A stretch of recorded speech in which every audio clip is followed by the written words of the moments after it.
नमस्कार, आदाब, सत श्री अकाल। मैं हूं दानिश शर्दा खान और आप देख रहे हैं पीएनसी न्यूज़। दोस्तों, पीएनसी न्यूज़ के इस खास कार्यक्रम खास मुलाकात में आपका स्वागत है। आज हमारे साथ में मौजूद है 2011 बैच के आईपीएस अधिकारी एसपी राहुल कुमार लोटा, जो कि बुरहानपुर एसपी है। सर, पहले तो स्वागत है आपका हमारे खास कार्यक्रम में। Thank you very much. Sir, पहला सवाल आपसे, इसके अंदर जन्म का हुआ, आपका शुरुआती शिक्षा कहाँ तक हासिल की?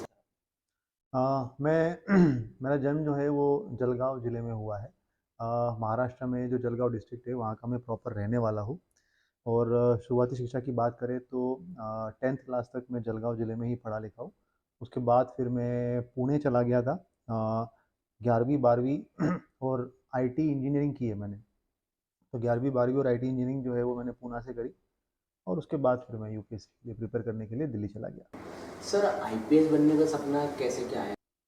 आ, देखिए, स्टार्टिंग में जब हम लोग पूना में जब मैं था इंजीनियरिंग कॉलेज के अंदर, तो उस दौर में कंप्यूटर इंजीनियरिंग का काफ़ी बूम था। तो मैं भी अपना आईटी इंजीनियर के लिए मैंने एडमिशन ले ली थी। और उसके बाद में जब मेरा ग्रेजुएशन चल रहा था तो उस टाइम पे मेरा एक दोस्त था जिसने मुझे उसके बारे में बताया, यूपीएससी के बारे में। और जैसे कि सब लोग जानते हैं, मैं पहले भी अपने इंटरव्यूज़ में कह चुका हूँ कि जो इंजीनियरिंग वगैरह के बच्चे होते हैं ना, तो वो सब लोग आपस में बात करते हैं कि देश का सिस्टम ऐसा है वैसा है, बहुत सारी प्रॉब्लम्स है। जो आस पड़ोस में प्रॉब्लम्स दिखती है, छोटी छोटी प्रॉब्लम्स, जो कॉमन आदमी होता है उसकी प्रॉब्लम्स बहुत छोटी छोटी होती है। तो वो सारी चीज़ों को लेके आपस में डिस्कस करते हैं और सिस्टम कभी सुधर नहीं सकता, इस तरीके की बातें करते हैं। कभी वो राजनीति मतलब नेताओं को दोष देते हैं, कभी ब्यूरोक्रेट्स को दोष देते हैं। तो उस टाइम पे एक वो मूवी आई थी युवा। और वो युवा मूवी जो है वो मैं अकेला देखने के लिए गया था। तो उसमें बहुत अच्छा संदेश दिया हुआ है कि अगर कहीं पे कोई दिक्कत है, सिस्टम में अगर गंदगी है, तो देश तो आप ही का है। आप खुद उतरिए और उसको साफ कीजिए। उस टाइम पे मेरा एक दोस्त जो है वो यूपीएससी के लिए प्रिपेयर कर रहा था, उसने मुझे इसके बारे में काफ़ी कुछ बताया कि किस तरीके से अगर एक अधिकारी चाहे तो एक बहुत बड़ा कंट्रीब्यूट कर सकता है समाज के लिए और उसको बेहतर बनाने के लिए। उसके बाद फिर मेरे दिमाग में आता चला कि नहीं यार, मुझे यूपीएससी करना है और मैं आगे जाके जो है वो ऑफिसर बनूंगा। और उसके बाद फिर मैं दिल्ली चला गया प्रिपरेशन के लिए। कितना स्ट्रगल किया सर आपने? अगर बात करें, हमने जहाँ तक सुना है कि काफ़ी स्ट्रगल में पापा वगैरह को भी जाना पड़ा था दिल्ली। देखिए, स्ट्रगल तो बेसिकली मुझे लगता है कि हर कोई जो है वो कुछ मुकाम पाने के लिए स्ट्रगल के दौर से गुजरता है, तभी वो कोई मुकाम हासिल कर सकता है। मैंने भी अपने लाइफ में काफ़ी स्ट्रगल किया। जैसे मेरे पापा और मम्मी जो है वो ज़्यादा पढ़े लिखे नहीं है। और जब मेरा ग्रेजुएशन हो गया था तो मैं अकेला ही दिल्ली आ गया था। और दिल्ली आने के बाद में फिर काफ़ी कुछ ऐसे क्लियर पिक्चर नहीं था मेरे पास में कि यूपीएससी में मुझे कौन से सब्जेक्ट्स लेने हैं, कैसे प्रिपरेशन स्टार्ट करनी है। मतलब वो होता है ना, हर कोई लड़का जिसको सिर्फ वो एक सपना लेके चलता है ना कि मुझे अधिकारी बनना है। और मगर उसको पता नहीं होता ना आगे का ना पीछे का किस लेवल पे चले? कैसे। तो इसीलिए फिर मैं दिल्ली पहुंचा। दिल्ली पहुंचने के बाद में फिर वाजिरा मैन रवि एक नाम लेके चला था मैं। तो मैं गया वहाँ पे, अपने वहाँ के जो टीचर्स हैं उनसे मैंने बात की कि क्या सब्जेक्ट लेने चाहिए। उसके बाद में फिर मैंने ज्योग्राफी ऑप्शनल लिया। ज्योग्राफी ऑप्शनल जो है उसको कैसे पढ़ना है और उसकी तैयारी कैसे करनी है, उसके लिए भी मैंने काफ़ी मतलब प्रयास किया, क्योंकि मैं बहुत लेट हो गया था वहाँ पे दिल्ली में। तो कोई क्लास मुझे ले नहीं रहा था। एक क्लास ने मुझे एडमिशन दी थी और उसके बाद में मगर कुछ समझ में नहीं आ रहा था, क्योंकि काफ़ी आगे निकल गया था उसका सब्जेक्ट और पोर्शंस वगैरह। तो मैंने वो क्लास छोड़ दिया। के सिद्धार्था सर का क्लास था वो। तो मैंने क्लास छोड़ दिया और उसके बाद में मैंने खुद ही सेल्फ प्रिपरेशन स्टार्ट किया। तो उसमें मैंने एक अपने एक दिमाग आइडिया लगाया था कि क्लास से बाहर जो बच्चे आते थे मैं उनसे पूछता रहता था कि भैया किस में से पढ़ना है, किस में से पढ़ना है। तो 15-20 लड़कों से मैंने पूछ के कुछ कॉमन किताबें छांट ली। और फिर 2-3 महीने मैंने बहुत ही अच्छे से वो किताबों को पढ़ा। जो क्वेश्चन पेपर्स है उसको देखता था कि क्या पूछते हैं, जो मैंने पढ़ा है वो रिलेवेंट है कि नहीं है। तो ऐसा करते करते करते मैं सेल्फ स्टडी जो मैंने 3-4 महीने की ना उस टाइम पे, तो उससे मेरा काफ़ी अच्छा फाउंडेशन मजबूत हो गया। फिर बाद में जब क्लासेस स्टार्ट हुए, नॉर्मल क्लासेस स्टार्ट हुए दिसंबर में, तो फिर मुझे स्कॉलरशिप मिल गई थी। वहाँ से मुझे एडमिशन मिल गया वहाँ पर क्लासेस के अंदर। और फिर मैं अपना जो है वो प्रिपरेशन करता चला गया। सेकेंड अटेम्प्ट में मेरा फिर सिलेक्शन हो गया आईपीएस के लिए। सर, बात करें आईपीएस रहते हुए आपने भोपाल रहे हैं, हमने काफ़ी आपकी चर्चा सुनी है कौन सा ऐसा केस सॉल्व किया आपने जो नेशनल लेवल तक के गए? ऐसे तो जब मैं एसपी साउथ भोपाल था तो दो केसेस जो है वो मुझे अभी भी काफ़ी याद आते हैं, जो बहुत ही इंटरेस्टिंग थे अगर कहा जाए तो। भोपाल में एक आदेश खामरा नामक व्यक्ति को हमने पकड़ा था। उस टाइम पे हुआ ये था कि 15 अगस्त के आसपास अ, 2-3 जो है वो ट्रक गायब होने की सूचनाएँ आई। हम लोगों ने नॉर्मल रूटीन में मुकदमा कायम कर लिया। उसके बाद में फिर जब 2 ट्रक गायब हुए तो थोड़ा-सा उसमें लगा कि यार कहीं न कहीं जो है वो कोई गैंग उसके अंदर काम कर रही है। तो उसके बाद फिर तीसरा एक ट्रक गायब हुआ था, बंसल का ट्रक था जिसमें वो सरिया वगैरह था। तो तीसरा जब ट्रक गायब हुआ तो हम लोगों ने उसके अंदर फिर जो है वो अ, और भी जो पहले 2 ट्रक के लिए इन्वेस्टिगेशन कर रहे थे उसमें और तेज़ी लाई। वहाँ पे सीसीटीवी कैमरे वगैरह लगे हुए थे। तो नया-नया एक सिस्टम बनाया गया था क्योंकि मैं वैसे भी आईटी इंजीनियर हूँ और टेक्निकल बैकग्राउंड है मेरा। तो आईटीएमएस करके वहाँ पर एक सिस्टम लागू किया गया था, इंटीग्रेटेड ट्रैफिक मैनेजमेंट सिस्टम। उसका हम लोगों ने काफ़ी अच्छा इस्तेमाल किया और वो ट्रक को ढूँढ के निकाला। और जब हम उसको उस केस को इन्वेस्टिगेट कर रहे थे, तब हमें एक पता चला कि ये जो 2 पहले के भी 2 ट्रक गायब हुए हैं, वो इसी कड़ी से जुड़े हुए हैं। और तब हम लोगों ने 8 7-8 लोगों को गिरफ्तार किया। उसके बाद एक जो उनका मेन सरगना टाइप का था, आदेश खामरा, उसको उसको गिरफ्तार किया। यूपी और बिहार के बॉर्डर से उसको उठा के लेके आए थे, गिरफ्तार करके लाए थे। स्टार्टिंग में तो हमें लग रहा था कि वो इसी केस से रिलेटेड होगा, मतलब जैसे ये दोनों ट्रकों की जो चोरी चकारी हुई है उसी केस से वो रिलेटेड होगा। और फिर हम लोगों ने उससे पूछताछ स्टार्ट करी। पूछताछ में फिर धीरे धीरे जब पूछताछ शुरू हुई तो पता चला कि ये दोनों ट्रकों के जो कंडक्टर और ड्राइवर है उसको उसने उनका मर्डर करके और अलग अलग जगहों पे वो फेंकता चला गया। फिर वो लाशें हमने बरामद करी। वो लाशें बरामद करी इन द सेंस कि जैसे वो पुलिया से अशोकनगर की पुलिया थी, वो पुलिया के पास में वो लाशें फेंक देता था। तो वो लाश जो है वो बह के आगे निकल जाती थी। फिर होता क्या है ना कि जैसे किसी भी थाना क्षेत्र में वो लाश आई तो वो उसका एफआईआर तो कर लेते हैं, मगर क्योंकि उसका कोई भी सुराग नहीं मिल पाता तो over the period of time उस मामले में खात्मा कट जाता है। मगर फिर जब हमने उससे पूछताछ करी और वो पता किया कि उसने लाशें कहाँ पे फेंकी थी, तो संबंधित जगहों पे हम लोगों ने जाके वो केसेस को देखा। उन केसेस को भी हम लोगों ने अपने पास फिर लिख के सारे केसेस जो है वो अपने पास बुला लिए। उसके अंदर एक बहुत बहुत अच्छा केस मैं बताना चाहूँगा कि मतलब जैसे 2018 में हमने उसको पकड़ा था। तो उसने मर्डर जो करना स्टार्ट किए थे इस तरीके से, जो ट्रक को हाईजैक करके ड्राइवर कंडक्टर को मार देता था और ट्रक को बेचता था और ट्रक का सामान भी बेचता था। ऐसे करके वो हर ट्रक के पीछे जो है लगभग 5 से 10 लाख रुपए कमाता था। तो 2009 में उसने एक ट्रक लूटा था और उसके अंदर ड्राइवर और कंडक्टर जो दोनों भाई भाई थे उनको उसने मार के एक लाश जो है वो गुना में फेंकी और एक लाश जो है वो भिंड में फेंकी। और फिर उससे जब हम लोग लगातार 6-7 दिन तक इंट्रोगेट कर रहे थे तब एक एक करके जब उसने राज खोलना स्टार्ट किया, वो केस काफ़ी इंटरेस्टिंग था, इम्पोर्टेंट था, क्योंकि उसमें पिछले 10 साल में उसने जो भी कुकर्म किए थे वो सारी चीज़ें वो धीरे धीरे धीरे एक साइकोलॉजिकल ये होता है, मतलब आप बात करते करते करते सामने वाले को अपने इन्फ्लुएंस में इतना लेते हो कि उसमें से सारी चीज़ें निकालते हो। तो वो एक मेरे लिए काफ़ी अच्छा एक्सपोजर था कि जिस तरीके से उससे बात कर करके मैंने उससे चीज़ें निकाली और फिर उसको वेरीफाई करने के लिए हम लोग पार्टी भेजते थे अलग अलग डिस्ट्रिक्ट में। वहाँ पे जाके पार्टी मतलब वो चेक करती थी, अच्छा लाश यहाँ पे थी। अब ये बहुत बड़ा टास्क था कि क्योंकि उसको भी साल एग्जैक्ट याद नहीं होता था, वो बोलता था कि 2008-2009 के आसपास कुछ होगा। तो फिर हम लोग उसको देखते थे कि 2008 से लेके 10 के बीच में ऐसा कोई मर्डर यहाँ पे हुआ है क्या, या कोई लाश मिली है क्या। आपके लिए काफी टिपिकल एग्जैक्टली और उसके बाद फिर वो अब आप थाने के रिकॉर्ड्स जानते हो, थाने के रिकॉर्ड्स जो है वो बेसिकली फिर उसको उसमें से ढूंढना वो भी हमारे लिए एक बहुत डिफिकल्ट टास्क था। फिर वो चुनौती है ना बन गई थी। एग्जैक्टली तो उस केस के अंदर मुझे पुलिस के अंदर जो लूप होल्स है, छोटे छोटी चीज़ें, जिस थाने का रिकॉर्ड व्यवस्थित नहीं है जिसकी वजह से हम लोग सही चीज़ जो है वो टाइमली ढूंढ नहीं पा रहे थे।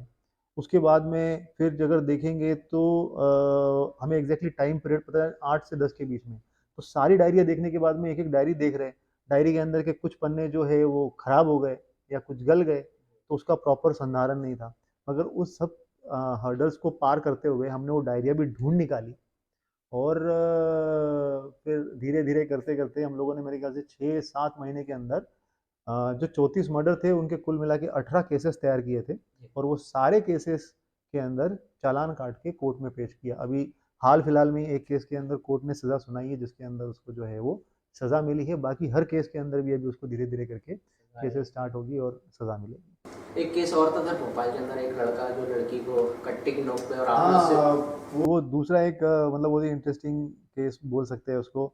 एक बार मतलब सुबह सुबह मैं अपने ऑफिस में आया और पता चला कि एक लड़का जो है वो लड़की को मतलब दोनों पहले रिलेशनशिप में थे, लड़की ने ना बोल दिया, वो वापस बॉम्बे से यहाँ पे भोपाल में आ गई, तो लड़का उसके पीछे पीछे आ गया और उसने जो है वो बंधक बना लिया है, मतलब बेसिकली रूम के अंदर वो लड़की के साथ चला गया है और दरवाज़ा खोल नहीं रहा है। तो स्टार्टिंग में मुझे लगा कि दरवाज़ा खोल नहीं रहा है तो आपस का ही कुछ इशू होगा, तो मैंने कहा कि फ़ोर्स को भेज के कि आप बात करो और निकालो उसको, कि भाई बेटा ऐसा नहीं करते करके निकालो बाहर।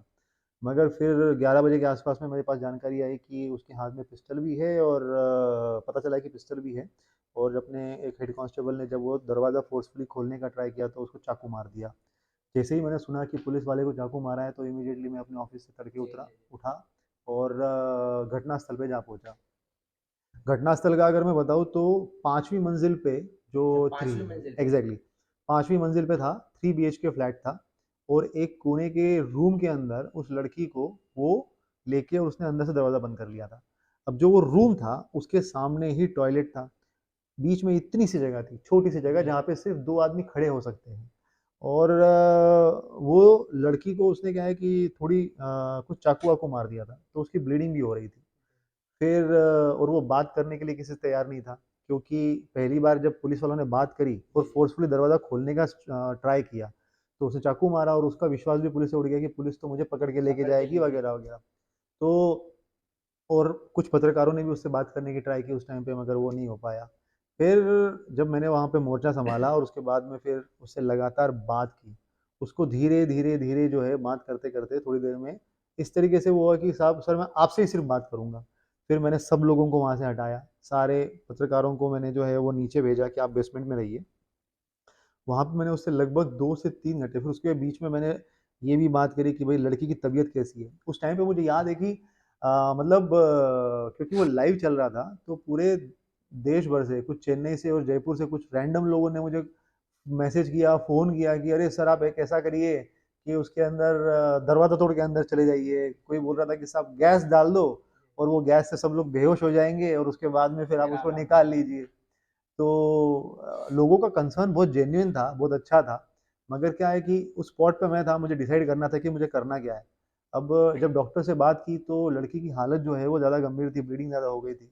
तो कोई गैस वगैरह का इस्तेमाल करें, तो पता चला कि लड़की क्योंकि नाज़ुक हालत में थी, तो उसके ऊपर कोई मतलब उसकी जान को जोखिम में डाल के और उसको बेहोश करना, तो वो थोड़ा रिस्की था, तो इसीलिए वो नहीं किया हमने। तो ऐसे ऑप्शन रूल आउट करते-करते हम लोगों ने फिर वही डिसाइड किया उससे बातचीत करेंगे। फिर उसका एक वीडियो कॉल से उससे लड़की की हालत जानी कि कैसी है लड़की की हालत। डॉक्टर्स भी मेरे साथ में थे तो उन्होंने कहा कि नहीं अभी थोड़ा स्टेबल है, मगर ब्लीडिंग हो रही है, अपने को जल्द से जल्द कुछ किसी करना भी होगा। वजह कुछ भी हो सकता था। एग्जैक्टली। फिर 2-3 घंटे बात करके, रोहित नाम था उसका, और फिर उसको एक हम लोगों ने क्रेन बुलवाई और उस क्रेन के ऊपर चढ़ के, और क्योंकि यहाँ से उससे डायरेक्ट बात नहीं हो सकती थी, तो वो 5वीं मंजिल पे जो खिड़की थी उसको खिड़की के पास बुलवाया, क्रेन से उस खिड़की के पास गए, उससे आमने सामने बात करी, उसको कन्विंस किया निकालने के लिए, और समहाउ 4 घंटे बाद उसको हमने कन्विंस करके उसी के हाथ से दरवाज़ा खुलवाया। तो जैसे ही बाहर निकला हमने इमीडिएटली लड़की को रश करके हॉस्पिटल लेके गए और उस लड़के की गिरफ्तारी करके उसको जेल भेजा। काफ़ी इन्हें बहुत अलग टिपिकल, यानी कि पूरा प्रोसेस 4 घंटे के अंदर करने, उसकी बात है सर ये। वो तो बहुत डिफिकल्ट एक्चुअली क्या था कि क्योंकि हर ऐसी कोई सिर्फ सिचुएशन बातों के से नहीं मानता अंदर है। ऐसी सिचुएशन के अंदर आप सिर्फ और सिर्फ आरोपी के दिमाग से नहीं लड़ रहे होते हो। वो क्या है कि वो हर चीज़ को गूगल करता, उसको दिमाग देने वाले लोग जो है वो फ़ोन पे उनसे बात भी करता, और जो हम लोग ये कुछ काम करते थे वो क्योंकि मीडिया में भी आ रहा था, तो वो जैसे ही वो ब्रेकिंग न्यूज़ देखता था तो उससे वो पता चलता था उसको कि बाहर एक्टिविटी क्या हो रही है। तो उस हिसाब से मुझे सिर्फ और सिर्फ उसके दिमाग से नहीं लड़ना था बातों से, उसके साथ साथ जो उसको दिमाग दे रहा है और जो वो आज के इंटरनेट से जो जानकारी हासिल कर रहा है, तो उन सबको काउंटर करके उसको ये एहसास दिलाना था कि तू कुछ अगर गलत नहीं करेगा तो हम तुम्हारे साथ है, और उसको अपने कॉन्फिडेंस लेना था। तो वो पार्ट काफ़ी ट्रिकी था, और उसकी वजह से हम लोगों को जो है वो उसमें टाइम भी लगा। और सजेशंस तो हमारे पास में बहुत थे, मगर होता क्या है ना कि जब आप फील्ड में होते हो और उस जगह पे होते हो और आपको डिसाइड करना होता है, क्योंकि आपका एक गलत डिसीजन किसी की जान पे आ सकता है। तो वो एक काफ़ी इम्पोर्टेंट ये था। और मुझे आज मैं पीछे देखता हूँ तो मुझे खुशी होती है कि उसको हमने गिरफ्तार भी किया, लड़की की जान भी बच गई, और मतलब सारी चीज़ें जो है वो हमने अच्छे से उसको टैकल कर लिया। बिल्कुल सर, आपके साथ हमारे सवाल आपके जवाब जारी रहेंगे, लेकिन हम यहाँ पे रुकेंगे एक छोटे ब्रेक के लिए, जब तक कि आप भी देखते रहिए BNC news. Sir, Madhya Pradesh के गुना के अंदर बुरहानपुर के अंदर आपने जो सीसीटीवी कैमरे लगाए हैं, इसको लेकर कैसे क्या कंसेप्ट आया, क्योंकि तारीफ पूरे मध्य प्रदेश में हो रही है। देखिए, मैंने अभी थोड़ी देर पहले आपसे एक डिस्कस किया था कि 34 मर्डर केसेस के बारे में। तो जिसके अंदर मैंने एक ज़िक्र किया था कि हमने जो गाड़ी पकड़ी थी, वो पहले 2 गाड़ियाँ जो थी, वो हम लोग पकड़ नहीं पा रहे थे उसको, मगर तीसरी जब वो बंसल की गाड़ी गायब हुई तो उसको हमने आईटीएमएस जो था, इंटीग्रेटेड ट्रैफिक मैनेजमेंट सिस्टम, जिसके अंदर अलग-अलग कैमरे लगे हुए थे, उसके थ्रू पकड़ा था। तो उस तभी मेरे दिमाग में ये आया था कि हम लोग टेक्नोलॉजी का इस्तेमाल जो है वो कितना कम करते हैं, और क्यों ना हम इसको एक अलग लेवल पे लेके जाएं।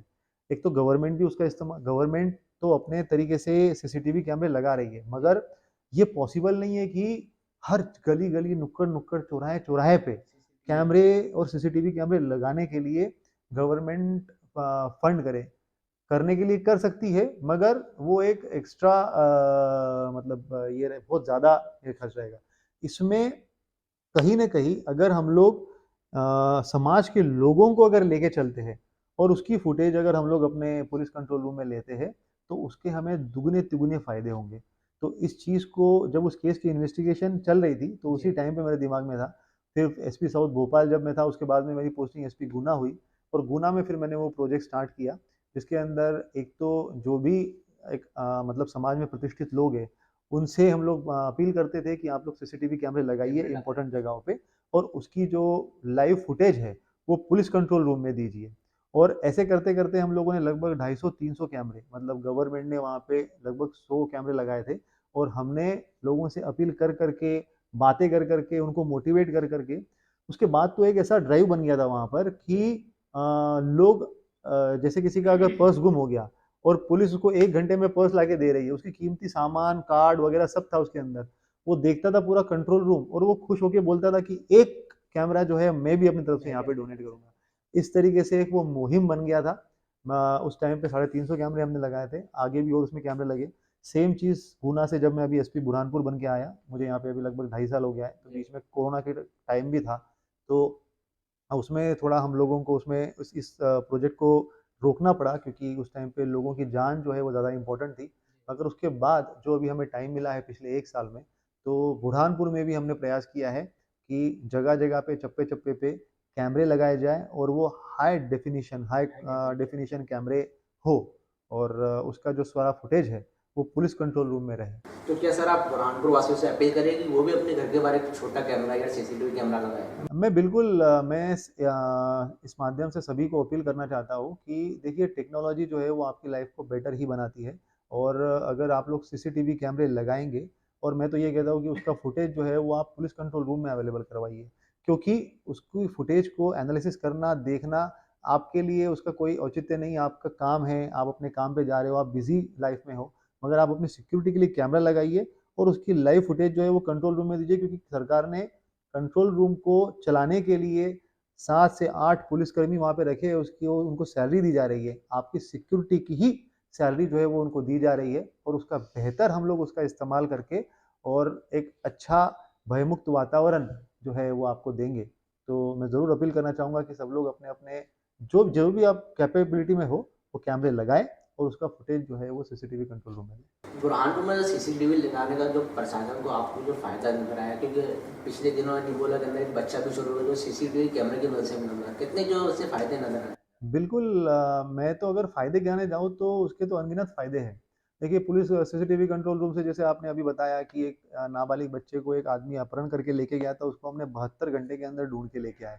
मतलब मैं कांग्रेचुलेट करना चाहूँगा मेरी टीम को, जो दिन-रात इतनी मेहनत करके काम करती है। उन्होंने लगातार जो रूट था उसके ऊपर देख के, मल्टीपल रूट्स थे, उसमें से वो रूट चिन्हित किया, उसमें जहाँ पे भी उसकी एक बार फुटेज मिली फाइनली हमको, उसके बाद कम से कम 10 कैमरों के अंदर कि उसके आगे वो यहाँ गया होगा तो वहाँ पे, उसके आगे यहाँ गया जा सकता है तो वहाँ पर, ऐसे करते करते करते उसका रूट ट्रैक किया।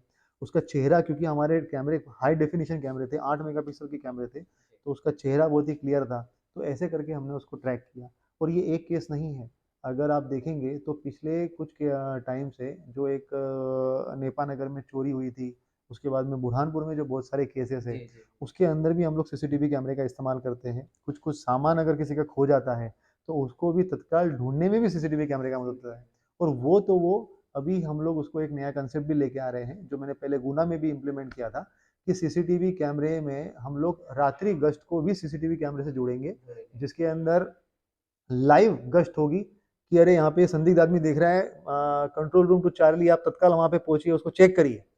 अगर वो वहां से भागता है किसी रूट से तो वो अगले कैमरे में देखेगा वो उस कैमरे में निकल रहा है, दूसरी चार्ली उसको वहां से घेरी है।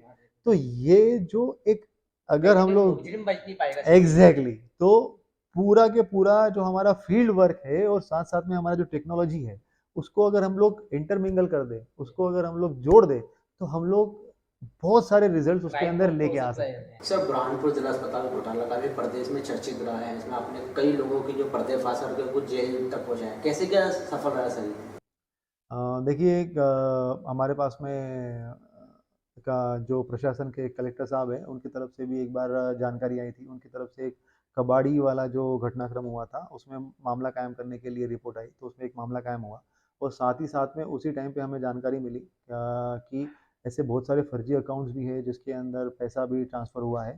तो कलेक्टर बुरहानपुर और मेरे द्वारा उसके अंदर डिस्कस करके और उसके बाद फिर एक मुकदमा कायम किया गया।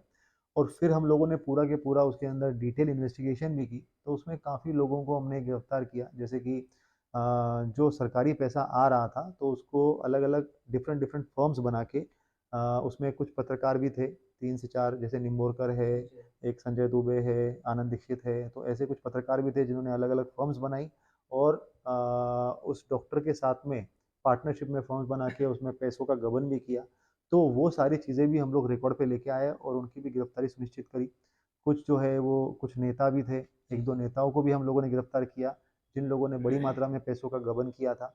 और बाकी जो डॉक्टर्स थे, जिन लोगों ने अपना कोरोना के टाइम पे अपना काम करना चाहिए था मगर उस दौरान पैसों का गबन भी किया, उन लोगों को भी हमने गिरफ्तार किया। और प्रयास किया कि पूरी की पूरी जो एक गंदगी है शासकीय अस्पताल में, जो नीचे से ऊपर तक बैठी हुई थी, तो प्रशासन और पुलिस के संयुक्त प्रयास से हम लोगों ने उसको जो है वो पूरा के पूरा साफ करने का प्रयास किया। तो बुरहानपुर की जनता का कहना है कि बुरहानपुर के अंदर जो, अगर बुरहानपुर को दंगों से बचाने वाला अगर कोई है तो वो एसपी राहुल कुमार है। पहला एसपी बुरहानपुर की जनता का कहना है सर। क्या कहेंगे सर, कैसी क्या इन्वेस्टिगेशन, कैसी क्या? ये तो बड़प्पन है। मौके पे जाके आपने कई आरोपियों को गिरफ्तार भी किया उस समय। देखिए, मैं एक आईपीएस ऑफिसर हूँ, मैं यहाँ पे पोस्ट हुआ हूँ एज ए एसपी बुरहानपुर। और ये शहर मेरा है, ये शहर के लोग जो है वो मेरे हैं। और हमारा प्रयास ये है कि हम लोग बेहतर से बेहतर पुलिसिंग शहर के लोगों को दें, बेहतर से बेहतर कानून व्यवस्था हम शहर के लोगों को दें। मैं जब भी थाने पे जाता हूँ तो अपने लोगों को बोलता हूँ कि हम लोग जो है वो सर्विस प्रोवाइडर हैं, हम लोग सर्विस प्रोवाइडर हैं। हम हमको लोगों को बेहतर सर्विसेज प्रोवाइड करनी है। गवर्नमेंट ने हमको यहाँ पे भेजा ही इसलिए है क्योंकि गवर्नमेंट के बिहाफ पे हम लोग लोगों को बेहतर सर्विस प्रोवाइड कर सकें। और उस सर्विसेज में क्या आता है? उस सर्विसेज में आता है कि भयमुक्त वातावरण हो, उस सर्विसेज में आता है कि लॉ एंड ऑर्डर मेंटेन रहे, एकोपा बना रहे। तो ये सारी चीज़ों के ऊपर हमें काम करना है। ये तो लोगों का बड़प्पन है कि लोग इस तरीके से मानते हैं। बाकी हम तो हमारा प्रयास कर रहे हैं। जिस काम के लिए मुझे यहाँ पे भेजा गया है, मेरा प्रयास ये है कि उसमें 100% मैं अपना दे सकूँ और अच्छे से अच्छा काम कर सकूँ। सर, आपने एक मुहिम निकाली थी 7 दिन के अंदर कोई भी शिकायत का निराकरण होगा। बिल्कुल, मैं उसमें कहना चाहूँगा कि हम लोगों ने ये टेकअप किया था शिकायतों को। और जब उसको शिकायतों को टेकअप किया था तो लगभग 1007, मुझे अभी भी आंकड़ा याद है कि 1007 शिकायतें टोटल पेंडिंग थी। और उसके बाद में आज की तारीख में, मतलब कल के आरटी टॉक में कल रात में 102 शिकायतें जो है वो पेंडिंग है। और अभी आलम ये है कि 15 से 20 दिन के अंदर की शिकायतें पेंडिंग है, उससे पुरानी शिकायतें जो है उन सब का कुछ न कुछ निराकरण कर दिया है। मैं अपने पुलिसकर्मियों को ये कहता हूँ कि बहुत सारी शिकायतें ऐसी आती है जिनके ऊपर मुकदमा कायम नहीं किया जा सकता। जैसे आपस में जो दो भाई लड़ लिए ज़मीन के लिए, उसमें आप लड़ लिए तो बस एक दूसरे से कुछ झगड़ा ही कर लिया, मारपीट नहीं हुई है, मगर वो भी थाने पे आ जाएंगे। मगर पुलिस अगर शिकायत के रूप में पुलिस के पास आता है और पुलिस अगर एक बार भी वहां पे चली जाए तो उसका डिटरेंस इतना होगा कि कम से कम आगे की जो अनहोनी टाइप की चीज हो सकती है वो नहीं होगी, क्योंकि पुलिस वहां पे टच कर गई है। तो शिकायतें अगर हम लोग टाइमली इंटरवीन करके वहां तक पहुंच जाए तो बड़े बड़े क्राइम हम लोग रोक सकते हैं। और इसी चीज को ध्यान में रखते हुए हम लोगों ने ये मुहिम चलाई थी। और मुझे खुशी है ये कहते हुए कि आज की तारीख में सिर्फ 102 शिकायतें पेंडिंग है। हाँ, ये जरूर है कि एक जो डिफिकल्ट टास्क था कि 7 दिन के अंदर कंप्लीट करना है, वो अभी भी 15-20 दिन तक है, मगर मुझे आशा है कि अगले कुछ दिनों के अंदर हम लोग उसको 7 डेज तक भी लिखेंगे। सर आखिरी सवाल, कि जो युवा यूपीएससी की तैयारी कर रहे हैं उनको क्या बोलना चाहेंगे?